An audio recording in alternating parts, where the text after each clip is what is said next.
The shuttle doors opened with a soft hiss, and Commander HFY Story crossed her arms over her chest. She stood tall on the landing platform of the survey vessel Celestial Drift, her blue-scaled skin catching the artificial light.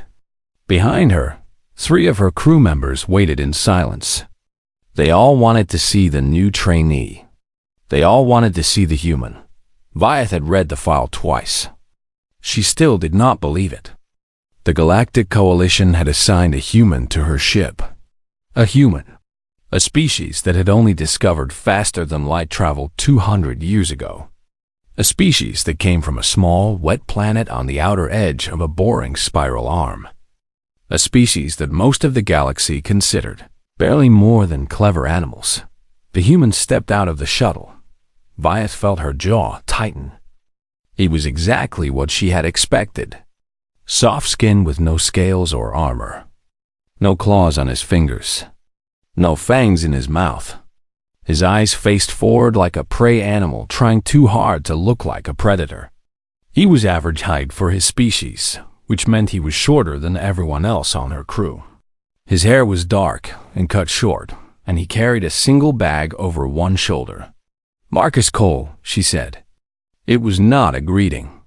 It was a statement of fact. "Yes, Commander." His voice was calm. He did not seem nervous. He did not seem excited. He just seemed present.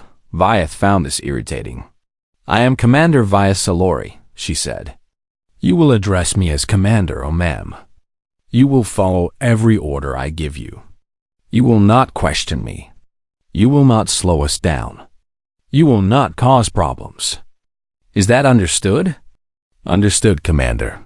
She waited for more. A complaint. A question. Some sign of weakness she could use against him. But the human just stood there, waiting. His face showed nothing. Lieutenant Keth stepped forward. He was tall and broad, with gray skin and 4 arms. He looked down at the human with open amusement. "This is what the Coalition sends us. This soft little thing." The other crew members laughed. Vyeth allowed herself a small smile. Marcus looked at Keth. He did not look angry or embarrassed. He simply looked. Then he nodded once and turned back to Vyeth. "Where should I put my things, Commander?" Vyeth felt a flash of annoyance. She had expected the human to react, to get angry, to show some emotion she could criticize. Instead, he just asked practical questions. "Deck 4, she said. "Crew quarters. You get the smallest room. Storage closet, really. I hope you do not need much space." "I don't," Marcus said. She led him through the ship, walking fast to see if he could keep up. He did. His steps were quiet, almost silent on the metal floors. She noticed that he looked at everything as they walked. The corridor layouts, the door numbers, the emergency stations. His eyes moved constantly, taking in information. "Your duties will begin tomorrow," Vyeth said. "You are a trainee. That means you do what nobody else wants to do. Cleaning, maintenance, cargo work, supply inventory. You will learn every dirty job on this ship." "Yes, Commander." "You will also train with the survey team. We explore new worlds. We document new species. Sometimes those species are dangerous. Do you know how to handle dangerous situations, human?" For the first time, something changed in his expression. It was small. Just a tiny movement at the corner of his mouth. Almost like a smile, but not quite. "I have some experience," he said. Vyeth did not ask what he meant. She did not care. She showed him to his quarters. It really was a storage closet. A small bed had been installed against one wall. There was barely room to stand. The human looked at it and nodded. "This will work fine," he said. "Dinner is in 2 hours," Vyeth said. "Do not be late. And do not expect special treatment. You eat what we eat. If your weak human stomach cannot handle our food, that is your problem." She turned and walked away without waiting for a response. In the crew common area, her officers gathered around her. They all wanted to talk about the human. "He's so small," said Officer Drenna, a female with red scales and sharp teeth. "How does his species survive? They have nothing. No armor, no weapons, no strength. They breed fast," Keth said with a laugh. "Like vermin. Enough of them survive that the species continues." "I heard they are pack animals," said Officer Tolan, the youngest of the group. "They cannot survive alone. They need groups to protect them." Vyeth listened to her crew talk. She agreed with everything they said. Humans were a mistake of evolution. They had somehow stumbled into space, despite having no natural advantages. The only reason the coalition allowed them to join was politics. Some species thought humans were cute, harmless, good for simple tasks that did not require strength or courage. "He will not last one mission," Vyeth said. "The first time we face real danger, he will run or freeze. His kind always does." The crew laughed and agreed. But over the next few days, something strange happened. The human did not complain. Vyeth gave him the worst jobs. She made him clean the waste systems. She made him organize the cargo hold. She made him check every piece of emergency equipment on the ship. He did all of it without a single word of protest. He also did something else. Every night, after his duties were done, he went to the cargo hold. Vyeth watched him on the security cameras one evening, curious about what he was doing. He was running, just running in circles around the cargo containers. His breathing was steady. His pace never changed. He ran for over an hour without stopping. "What is he doing?" Keth asked, watching over her shoulder. "Some kind of human ritual?" Vyeth said. "Who knows why they do the things they do?" She turned off the screen and forgot about it. But the human kept running. Every night. For hours. His body would become covered in moisture, something humans called sweat. Most species found it disgusting. Vyeth found it confusing. Why would an animal waste so much energy on pointless running? She did not think to ask. She did not think it mattered. When the orders came for the survey mission to planet KX-7, Vyeth assembled her team. She included the human only because regulations required it. He would carry equipment. He would stay out of the way. He would learn that the galaxy was no place for soft, weak creatures who could not even grow proper claws. She was about to teach him a lesson he would never forget. She just did not realize that she was the one about to learn something. The planet KX-7 hung in the viewport like a green and blue jewel. Clouds swirled across its surface. Oceans glittered in the light of its yellow sun. It looked peaceful. It looked beautiful. It looked like a paradise.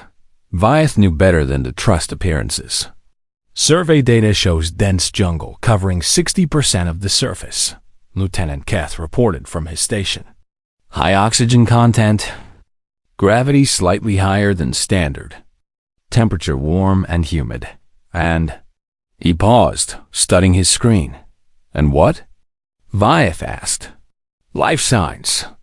Thousands of them. Maybe millions. This planet is full of creatures, Commander. Big ones." Vyeth nodded slowly. A planet this rich in life was valuable.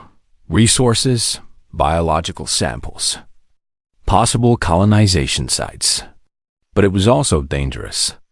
Evolution did not create peaceful gardens. It created battlefields. Every species fighting to survive. Every creature trying to eat or avoid being eaten. "Prepare the landing team," she ordered. "Full survey equipment. Weapons armed. We go down in 1 hour." She selected her team carefully. Keth would come. His forearms and combat training made him useful in dangerous situations. Officer Drenna would handle the biological scanning equipment. Officer Tolan would manage communications and mapping. and the human would carry the heavy equipment pack. Marcus arrived at the shuttle bay exactly on time. He wore the standard survey uniform, which looked loose on his thin frame. Vyeth had made sure his pack was the heaviest. It contained emergency supplies, backup equipment, medical kits, and extra power cells. It weighed nearly 40 kilograms. Can you even lift that? Drenna asked with a mocking smile. Marcus pulled the pack onto his shoulders in one smooth motion. He adjusted the straps and stood straight. His face showed no strain. "I can manage," he said. Vyeth felt a small flash of surprise. She had expected him to struggle, but she pushed the thought away. Carrying a pack was one thing. Facing real danger was another. "Listen carefully, human," she said as they boarded the shuttle. KX-7 is unexplored territory. We do not know what lives down there. You will stay close to the group. You will not wander off. You will not touch anything without permission. And if we encounter hostile creatures, you will stay behind us and stay quiet. Understood? Understood, Commander. The shuttle dropped through the atmosphere. The ride was rough. Turbulence shook the small craft as it punched through thick clouds. Vyeth watched the human during the descent. Most new crew members showed fear during rough landings. Tight grips on their seats. Nervous breathing. Pale faces. Marcus sat relaxed. His hands rested loosely on his knees. His breathing was slow and steady. He looked out the window with what seemed like genuine interest. Strange creature, Vyeth thought. They landed in a small clearing surrounded by towering trees. The jungle pressed in from all sides, thick and dark and alive with sounds, clicks, whistles, screams. The air was hot and wet, like breathing through a warm cloth. Strange smells filled Vyeth's nose. Plants, animals, decay, growth, life and death mixed together. "Scanners active," Drenna reported. "I am detecting hundreds of life forms within a 1-kilometer radius. Most are small, but some—" She frowned at her device. "Some are large. Very large." "Keep scanning," Vyeth ordered. We move east. There is a rock formation 2 kilometers away that will give us a good survey position. Stay alert. Stay together. They moved into the jungle. The trees were massive. Their trunks were wider than the shuttle. Their branches blocked most of the sunlight, creating a world of green shadows. Vines hung everywhere. Strange flowers bloomed in colors Vyeth had never seen. Insects buzzed around them, some as big as her fist. Keth took point, his forearms holding a pulse rifle ready. Vyeth walked behind him. Drenna and Tolan came next, checking their equipment. Marcus walked at the back, carrying his heavy pack without complaint. They traveled for an hour. The jungle grew thicker. The sounds grew louder. Several times, Drenna's scanner detected large creatures nearby, but they never saw them. The animals seemed to be avoiding the group, watching from a distance. "Something is wrong," Keth said quietly. "The jungle is too quiet now." He was right. The constant noise had stopped. No clicks, no whistles, no screams. Just silence. Heavy, pressing silence.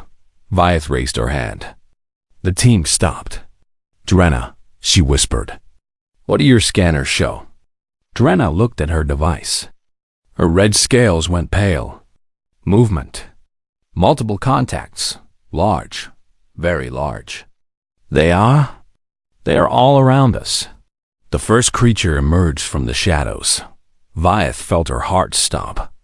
Both of them thought it was of Raxel. She had never seen one in person.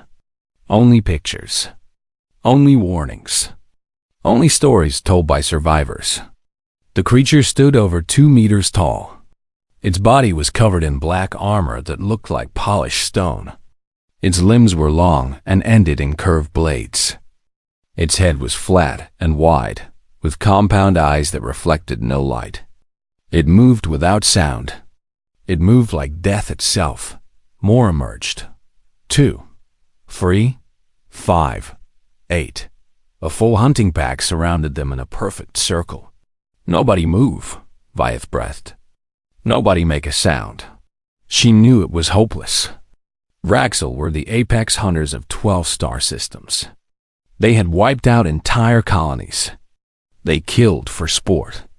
They killed for practice. They killed because killing was what they did. Their exoskeletons could stop pulse fire.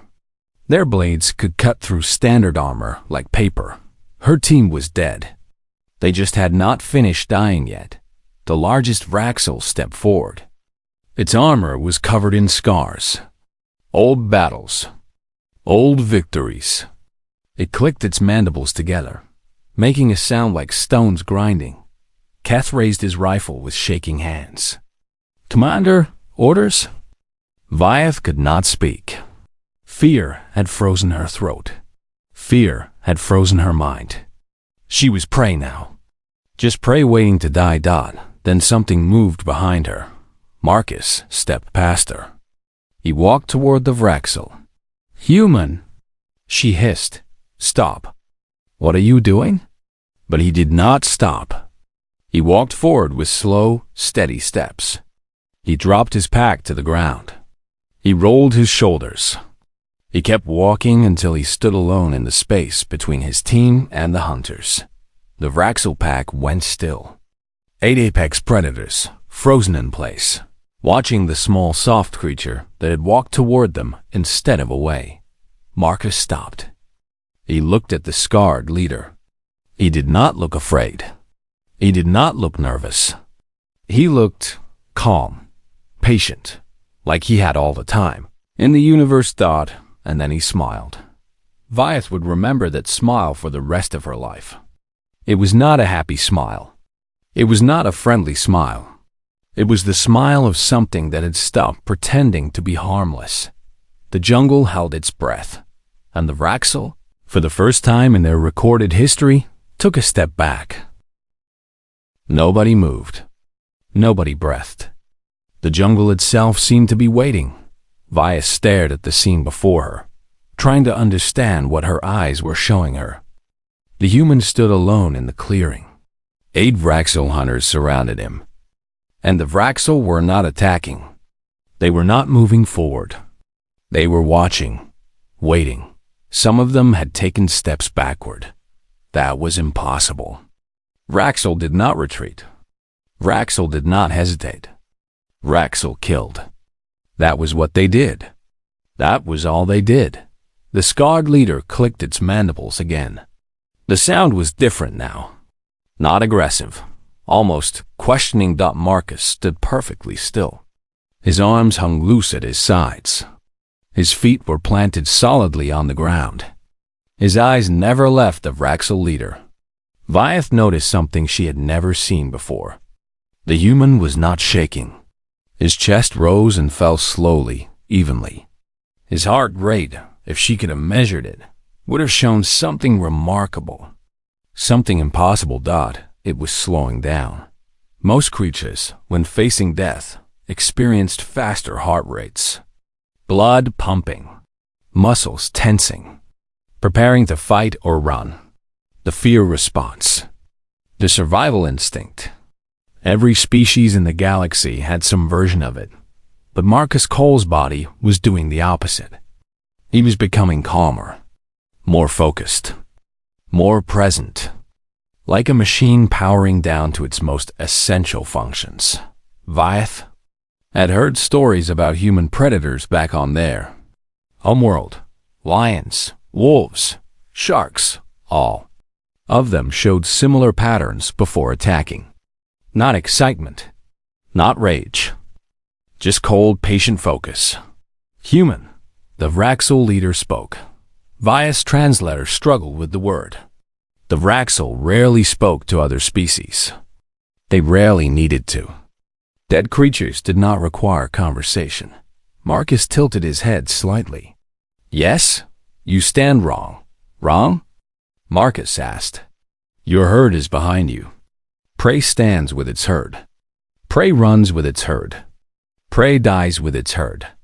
The Vraxel's compound eyes shifted, examining Marcus from multiple angles. You stand apart. You stand forward. You stand like what? Marcus asked. His voice was soft, almost gentle.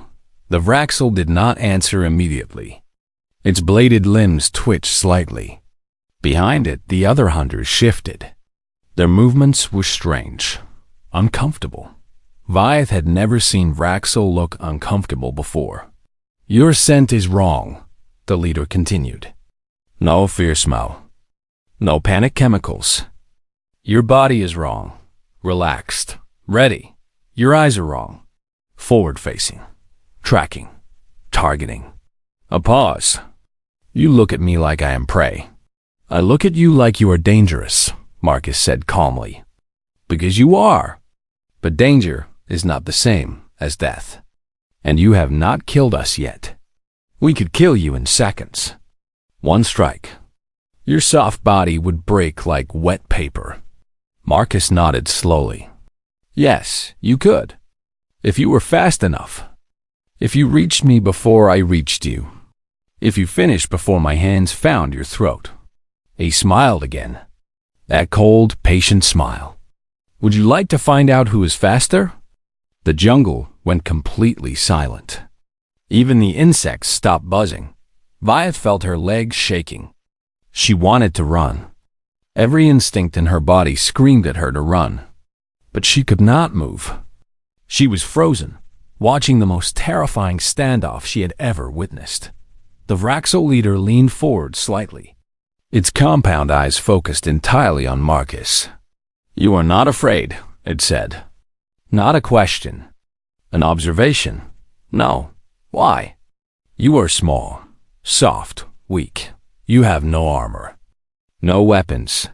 No claws. You should be afraid. Every other species is afraid.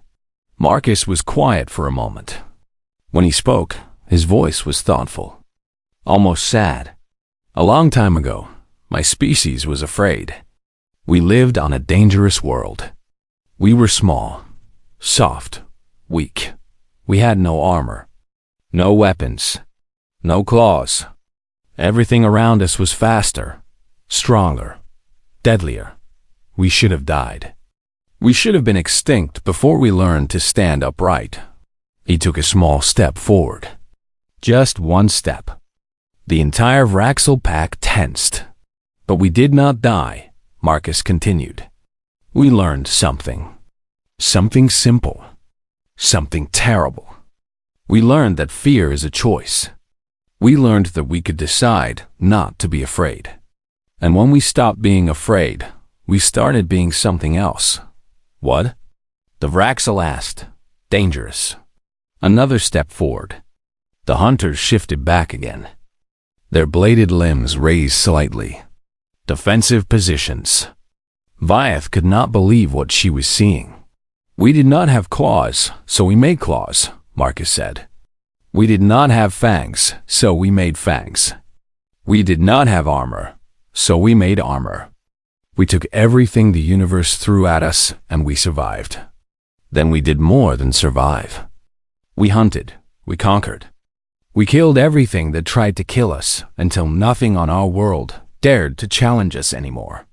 He stopped walking. He stood barely 3 meters from the Vraxel leader, close enough to die in an instant, close enough to cause damage before he died.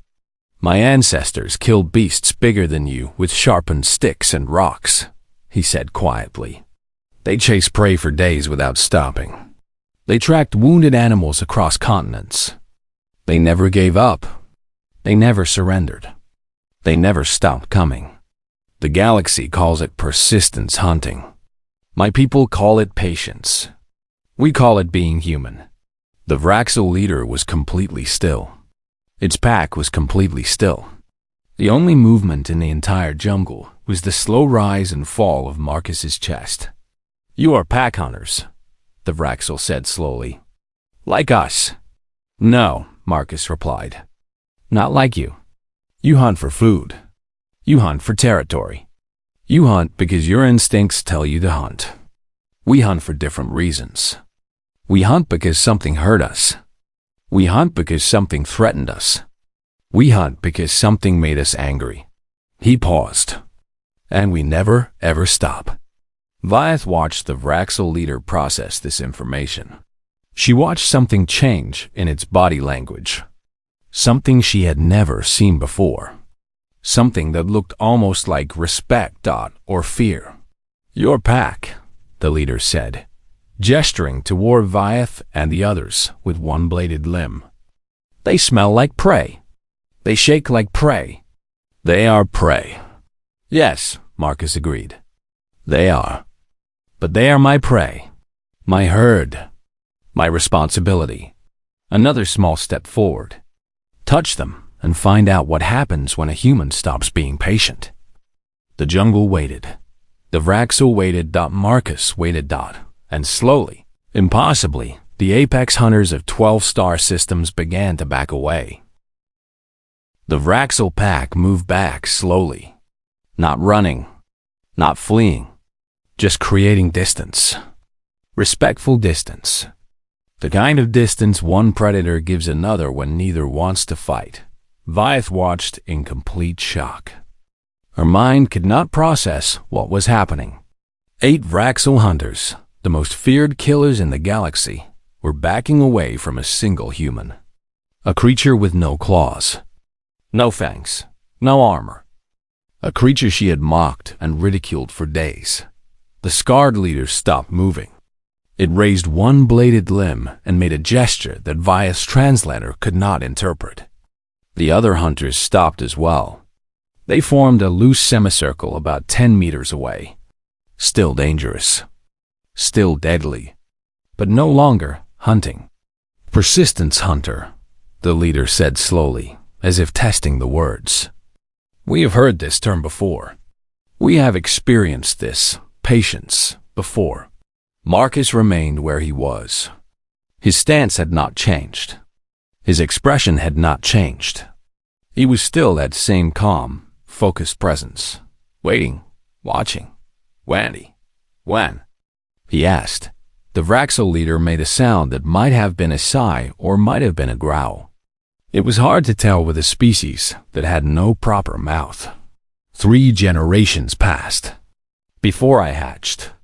Before my parent hatched. We found your colony ships. Small metal boxes floating through our hunting grounds. We thought they were gifts. Easy prey delivered to our territory. They weren't, Marcus said.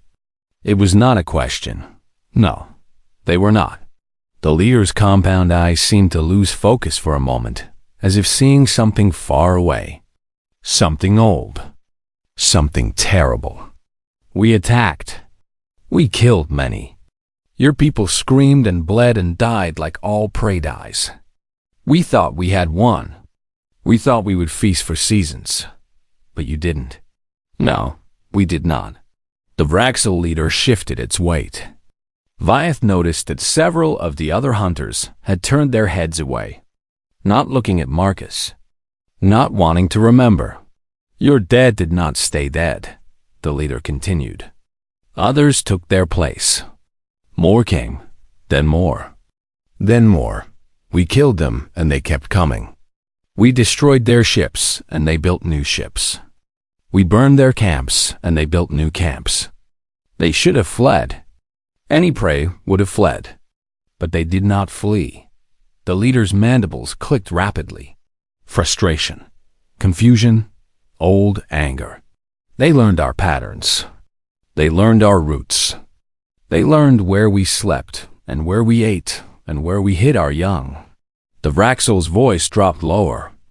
Then they came for us. Silence filled the jungle. Even Vyeth's crew had stopped shaking. They were listening now, learning something that no textbook had ever taught them. They came at night, the leader said. They came during storms. They came when we were tired. They came when we were hurt. They never gave us rest. They never gave us peace.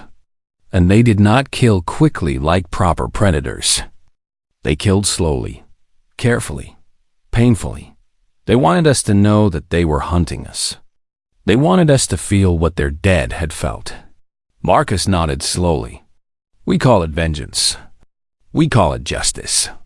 We call it making sure the enemy never forgets what happens when you hurt us. We remember, the Vraxel said.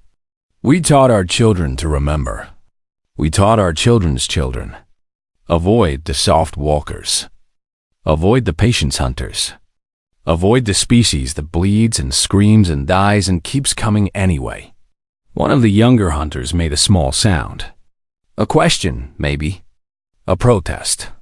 The leader silenced it with a sharp gesture. You could have killed us just now, Marcus said. Before I could react. Before I could stop you. Why didn't you? The Vraxel leader was quiet for a long moment. When it spoke, its voice was heavy with something Vyeth did not expect. Something that sounded almost like regret. Because you would come. Others like you. Your pack, your herd, your species. You would come, and you would not stop until every one of us was dead. You would chase us across systems. You would hunt us across generations. You would spend your entire species' existence making us pay for 8 lives. Yes, Marcus said simply. We would. That is insanity. That is waste. That is human. The leader stared at him. 8 compound eyes reflecting the dim jungle light, processing, calculating, understanding. You are not prey, it said finally. You were never prey. You are something else. Something we do not have a word for. Something between predator and madness. Marcus shrugged. It was such a human gesture. Such a casual, ordinary movement. It looked bizarre in this moment of tension. We are survivors, he said. That is all. We are survivors who learned that the best way to survive is to make sure nothing wants to hunt us twice. The Vraxel leader turned to look at Vyeth and her crew. They flinched under its gaze. Drenna made a small sound of fear. Tolan looked like he might faint. Even Keth, with his forearms and combat training, was trembling. Your herd does not know, the leader observed. They treat you like prey, like something small and weak and useless. They do not know yet, Marcus agreed. They will learn, perhaps. The leader turned back to Marcus. Something had changed in its posture. The aggression was gone. The hunting stance was gone. What remained was something closer to professional respect. One killer acknowledging another. This territory is yours, the leader said. We withdraw. There is nothing here worth the cost of your attention. Thank you, Marcus said. And somehow, impossibly, he sounded like he meant it. The Vraxel leader made that strange gesture again. Then it turned and disappeared into the jungle. The other hunters followed, melting into the shadows like they had never existed. In seconds, the clearing was empty except for Vyeth's team and the echoes of what had just happened. Nobody spoke. Marcus stood still for another long moment, watching the jungle, listening, waiting. Then, slowly, his shoulders relaxed. His hands unclenched. The cold focus in his eyes faded into something warmer, something more human. He turned and walked back to his pack. He picked it up and put it on his shoulders like nothing had happened. Like he had not just faced down 8 apex predators with nothing but words and willpower. We should keep moving, he said quietly. The survey position is still a kilometer away. Vyeth stared at him. Her mouth opened, closed, opened again. What? She managed. What just happened? Marcus looked at her. For the first time since she had met him, his eyes showed something other than calm patience. They showed something sad, something old, something that had seen too much and carried too much and survived too much. They remembered, he said simply. That is all. They remembered what we are. He turned and started walking east. After a moment, still stunned, still confused, still trying to understand, Vyeth and her crew followed him. They walked in silence. The jungle continued around them, full of sounds and smells and hidden dangers. But nothing approached. Nothing attacked. Nothing even came close. Word had spread somehow. The Vraxel had marked this territory. These creatures were not prey. Vyeth watched the human walking ahead of her. He moved through the jungle like he belonged there. His steps were quiet and careful. His eyes scanned the surroundings constantly. His body moved around obstacles without slowing down. He still carried the heaviest pack. He still showed no signs of tiredness. She had been so wrong about him. So completely, terribly wrong. Lieutenant Kath walked beside her. His forearms hung limp at his sides. His rifle was still in his hands, but he had forgotten to hold it properly. He looked like someone who had just watched his entire understanding of the universe collapse. "Commander," he whispered. "What was that? What did we just witness?" Vyeth did not answer immediately. She was still trying to find words for something that had no words. "I do not know," she finally admitted. "I thought I understood humans. I thought they were weak, soft, prey animals that got lucky with technology. We all thought that. We were wrong. We were all wrong." Ahead of them, Marcus stopped at a fallen log. He checked something on his scanner, made a note on his datapad, and kept walking. Just doing his job. Just being a trainee. Just pretending to be ordinary. Drenna moved closer to Vyeth. Her red scales had lost their usual shine. Fear had drained the color from her skin. "The Vraxel spoke to him," she said. "They spoke to him like he was an equal. Like he was one of them. How is that possible? Humans have no claws, no armor, no natural weapons. They are the weakest species in the coalition." "No," Vyeth said slowly. "They are not. We just thought they were." She remembered something from her training, a lesson she had ignored because it seemed unimportant at the time. Humans had not always been welcome in the Galactic Coalition. Some species had resisted their membership. Some species had tried to stop them. Those species had changed their minds.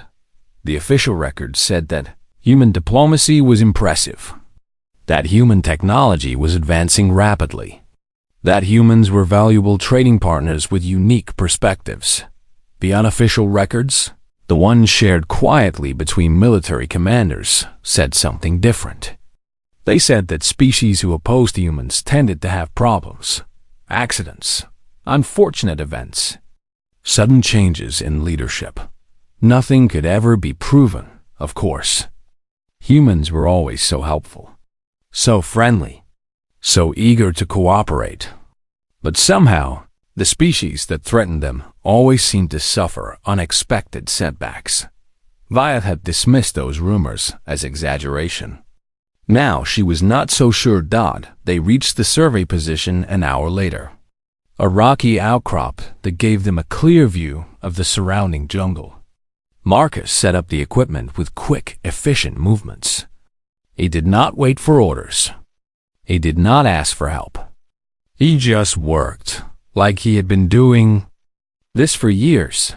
Vyeth stood at the edge of the rocks and looked out at the alien world. Beautiful, dangerous, full of creatures that wanted to kill them. "Cole," she said. Marcus looked up from his work. "Yes, Commander?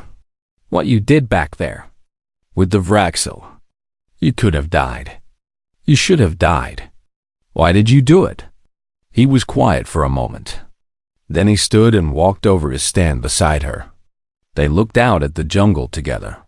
"Because you are my crew," he said simply. "My responsibility. Humans protect their own. We treated you badly. We mocked you.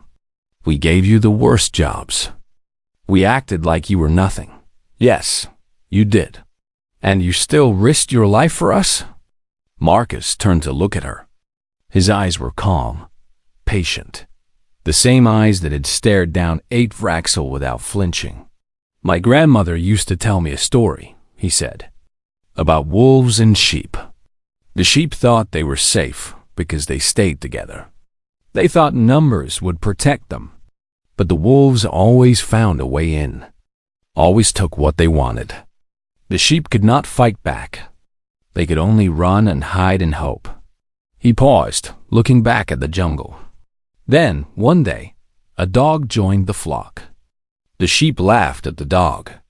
It was not as fast as they were. It was not as numerous. It could not run as far or as long. But the dog did not care about running. The dog cared about fighting. And when the wolves came again, the dog did not run. The dog fought. The dog bled. The dog almost died. But the dog won. What happened to the wolves? They learned to avoid that flock. They learned that one dog, one creature willing to fight, was more dangerous than 100 sheep willing to run. Vi thought about this for a long time. "You are the dog," she said finally. "Sometimes," Marcus agreed. "When I need to be." She turned to face him fully. He was shorter than her, softer than her. He had no claws, no fangs, no armor. But for the first time, she did not see weakness. She saw something else. Something quiet and patient and terrible. She saw a predator. "I owe you an apology," she said. "I judged you by your appearance. I assumed I understood your species. I was arrogant and foolish." Marcus smiled. This time, it was a warm smile. A friendly smile. The smile of someone who had nothing to prove. "We are easy to underestimate," he said. "Most species make the same mistake. We do not hold it against them, unless they attack you, unless they attack us. Then we hold it against them forever." Vyeth nodded slowly. She reached out and took the heavy pack from his shoulders. He let her. "Welcome to the Survey Corps, Officer Cole," she said. "Not trainee, officer. You earned that today." "Thank you, Commander." They stood together on the rocks, looking out at the alien jungle. 2 predators from different worlds. 2 survivors who had found respect in the most unlikely place. Behind them, Keth and Drenna and Talon finished setting up the equipment. They moved differently now. They looked at Marcus differently. The jokes had stopped. The mockery had stopped. Something had changed that could never change back. "Commander," Keth called out. "Equipment is ready. Shall we begin the survey?" Vyeth turned away from the view. She looked at her crew. She looked at the human who stood among them. "Yes," she said. "Let us begin. Officer Cole, you have point." Marcus nodded once. He picked up a scanner and walked to the front of the group. He did not look back. He did not hesitate. He simply took his place at the head of the team, where he belonged. And as they moved out into the unknown jungle, Vyeth found herself wondering something that would stay with her for the rest of her career. How many other species had looked at humans and seen only soft skin and dull teeth and forward-facing eyes? How many had laughed at these small, weak creatures? How many had tried to hunt them? And how many of those species still existed to regret their mistake? She did not know the answer, but she suspected, deep in her bones, that the number was very, very small.